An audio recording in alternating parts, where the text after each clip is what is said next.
Hello, my name is Mahendra Singh Bhandari. आज का मेरा टॉपिक है lightning protection scheme in building. तो लाइटनिंग प्रोटेक्शन स्कीम का ये मतलब नहीं होता है कि जब भी लाइटनिंग गिरती है हम उसको रोकना चाह रहे हैं।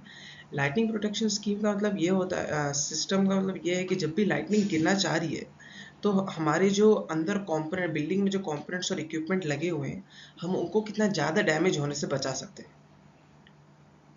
लाइटनिंग जब भी गिरती है तो वो लगभग बिल्डिंग के एक्सटर्नल एक्सटर्नल पार्ट को डैमेज करती है और इंटरनल पार्ट को डैमेज करती है।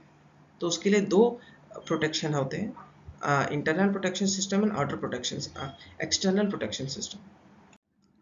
तो लाइटनिंग प्रोटेक्शन सिस्टम में लगभग इतने पार्ट्स होते हैं, जिसमें air termination, down conductor, bonds, earth termination, earth electrodes, fastener, joints, lightning protection system, metal clad building आता है।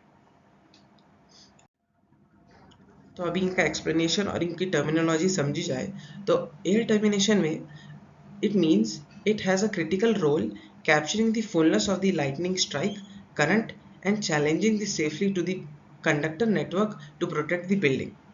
It will be kept at the highest point of the building. इसका मतलब होता है कि जो हमारा जो लाइटनिंग रॉड होगा वो लगभग बिल्डिंग के सबसे ऊपर लगा होगा। उसके ऊपर कोई भी चीज़ नहीं लगी होनी चाहिए, उसके हाइट के ऊपर कोई भी चीज़ नहीं होनी चाहिए, या तो उसके लेवल पे, जैसे सोलर हो गए, सोलर पैनल्स हो गए, सब कुछ उसके नीचे ही होना चाहिए। क्योंकि जब भी लाइटनिंग स्ट्राइक हो बिल्डिंग के ऊपर तो वो लाइटनिंग रॉड के ऊपर ही होए। फिर उसके बाद आता है down conductor. Down conductor means once the lightning is distributed. जब लाइटनिंग स्ट्राइक होती है रॉड के ऊपर, उसके बाद डाउन कंडक्टर के थ्रू डिस्ट्रीब्यूट होता है। Once they are distributed then the lightning coming down to the earth, जो अर्थ तक ले जाती है, ग्राउंड लेवल तक, वो होता है with the help of down conductor. Bonds होता है connecting the internal lightning protection system LPS from the external lightning protection system. Earth termination where the down conductor finishes means कि जब भी डाउन कंडक्टर का जो बिल्डिंग के ऊपर से नीचे तक, ग्राउंड लेवल तक डाउन कंडक्टर जो लाइटनिंग को ला रहा है, जहाँ पे डाउन कंडक्टर खत्म होता है उसको बोलते हैं अर्थ टर्मिनेशन। अर्थ इलेक्ट्रोड जब भी ग्राउंड पे खत्म होता है उसके नीचे लगा होता है earth electrode. It is kept under the ground after the earth termination to dissipate the lightning to the ground. Fastener है to tie the conductor with the structure joints. जो हमारे डाउन कंडक्टर है, जो हमारे स्ट्रक्चर के ऊपर, जो structure मतलब बिल्डिंग जो ऊपर लगे हुए हैं, उनको जोड़ते हैं बिल्डिंग के साथ फास्टनर के थ्रू। जॉइंट्स हैं joints to separate the mechanical and the electrical parts of the lightning protection system. LPS lightning protection system means there are two types, external lightning protection system and internal lightning protection system. अभी है metal clad building। metal clad building का मतलब है कि if the building has more than one side of metal on it means, इसका basic definition बोला है तो metal clad is a type of exterior cladding made of metal. Exterior cladding is basically the protective outer covering of the building. इसमें क्या होता है, metal cladding means मतलब building का एक पार्ट मेटल का है और दूसरे और पार्ट्स भी मेटल के हैं। तो ऐसी टाइप्स ऑफ बिल्डिंग में लाइटनिंग प्रोटेक्शन सिस्टम लगाना बहुत ज़रूरी है, क्योंकि जब भी लाइटनिंग स्ट्राइक होगी, जो भी उधर काम करता है, जो भी उधर रहता है, उन लोगों के लिए बहुत डेंजरस हो सकता है। क्योंकि लाइटनिंग स्ट्राइक होगी तो उनको भी लाइटनिंग स्ट्राइक लग सकती है। ये है पूरी जो हमने लाइटनिंग प्रोटेक्शन सिस्टम का पूरा इसमें फिगर दे रखा है। पहले होता है अर्थ टर्मिनेशन, फिर डाउन कंडक्टर, लाइटनिंग स्ट्राइक इधर होती है, फिर डाउन कंडक्टर के थ्रू वो पूरा ग्राउंड तक आता है, अर्थ टर्मिनेशन होता है इधर, और फिर उसके बाद लाइटनिंग डिसिपेट हो जाती है। आप देख रहे होंगे रिंग कंडक्टर इसलिए लगाते हैं क्योंकि अगर घर के पास आसपास कहीं झाड़ी है, पेड़ है, अगर उस पर लाइटनिंग स्ट्राइक होती है तो वो ग्राउंड लेवल के थ्रू अगर लाइटनिंग घर के अंदर आना चाह रही होगी तो वो नहीं आ सकती है, वो प्रिवेंट कर देता है through ring conductors around the house.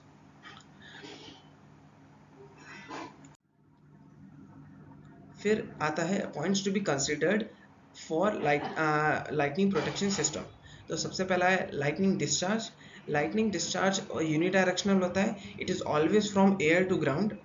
जो इसमें करंट होता है, करंट का वैल्यू लगभग 100 एम्पेयर से लेके 200 किलो एम्पेयर तक होता है। हम इसी से पता कर सकते हैं, जब हमको लाइटनिंग की करंट की वैल्यू पता चल जाती है तो हम इसी से अपना साइज ऑफ कंडक्टर जो डिज़ाइन कर रहे हैं, हम लगाना चाह रहे हैं, वो कर सकते हैं। Characteristics of the structure, characteristic of the structure means अगर आपकी 5 लाख की बिल्डिंग है तो आप 10 लाख का प्रोटेक्शन लगाने की ज़रूरत नहीं है। आप पहले से ही देख सकते हैं, पहले से इवेल्युएट कर सकते हैं कि वो एरिया में कितनी लाइटनिंग पहले गिर रही है, और आपको ऊपर से तो पता ही चल रहा है कि करंट है, तो करंट की वजह से साइज ऑफ कंडक्टर कितना होगा। And materials and dimension, copper and aluminium लिखा है, इसका मतलब कंडक्टर की बात आ गई है। जो कंडक्टर्स हम यूज़ करते हैं, डाउन कंडक्टर्स जो एयर टर्मिनेशन से लेकर अर्थ टर्मिनेशन में मदद करता है, वो ओनली बने होते हैं कॉपर एंड एल्यूमिनियम के। Shapes and size, shapes and size मतलब कंडक्टर में ही शेप्स एंड साइज, आप स्ट्रिप टाइप कंडक्टर यूज़ करना चाह रहे हैं, राउंड टाइप कंडक्टर यूज़ करना चाह रहे हैं, तो ये सब पॉइंट्स को कंसिडर करना चाहिए। और लास्ट में आते हैं रूल्स जो ऑब्वियसली कंसिडर हर समय करने चाहिए। आईईसी इंटरनेशनल इलेक्ट्रोटेक्निकल कमीशन 62305, ये रूल इंटरनेशनल बिल्डिंग्स के लिए यूज़ किया जाता है। और आईएस इंडियन स्टैंडर्ड 2309, ये इंडिया में यूज़ किया जाता है इंडियन बिल्डिंग्स के लिए। तो at the end methods of designing air termination आता है। Methods of designing air termination में जो जहाँ पे हमारी रॉड पे बिजली गिरती है, उसमें हम उसको सबसे ऊपर लगाते हैं, तो डिफरेंट टाइप्स ऑफ मेथड्स हैं जिससे हम एयर टर्मिनेशन पा सकते हैं। तो रोलिंग स्फीयर और इलेक्ट्रोजियोमेट्रिक मॉडल, इसका मतलब है कि जो आपको जहाँ पे भी आपको पता है बिल्डिंग के एरिया में जहाँ पे भी लाइटनिंग ज़्यादा गिरती है, if you have observed, if you have considered, तो उसमें क्या है कि आपको एक रेडियस लेना है। रेडियस में आपको लगभग एक स्फीयर बनाना है, जिसमें एक स्फीयर बनता है जिसमें वो स्फीयर जिस भी पार्ट ऑफ द बिल्डिंग को टच कर रहा है, उस जगह पे आप लाइटनिंग रॉड डालते हैं और वो उस एरिया तक आपको एयर टर्मिनेशन दे सकता है। सेकंड पॉइंट है protection angle method. Protection angle method में एक लाइटनिंग रॉड डालते हैं जिसका एंगल होता है 25 से 55 डिग्री, उतने ही एरिया में वो एयर टर्मिनेशन आपको दे सकता है। अगर आपको वो एरिया से ज़्यादा चाहिए तो आपको एक और अनदर आपको लाइटनिंग रॉड लगानी पड़ेगी। मैश कॉन्सेप्ट में क्या होता है कि लगभग ये कॉन्सेप्ट ज़्यादा से ज़्यादा सबस्टेशन में यूज़ किया जाता है और फ्लैट सर्फेसिस पे यूज़ किया जाता है। तो मैश कॉन्सेप्ट में मतलब जाली जैसा होता है, तो आप कहीं भी फ्लैट सर्फेस है जहाँ पे आप एयर टर्मिनेशन पाना चाह रहे हैं, तो उधर आप जाली बिछा के एयर टर्मिनेशन पा सकते हैं। थैंक यू, मेरा प्रेजेंटेशन इधर ही खत्म।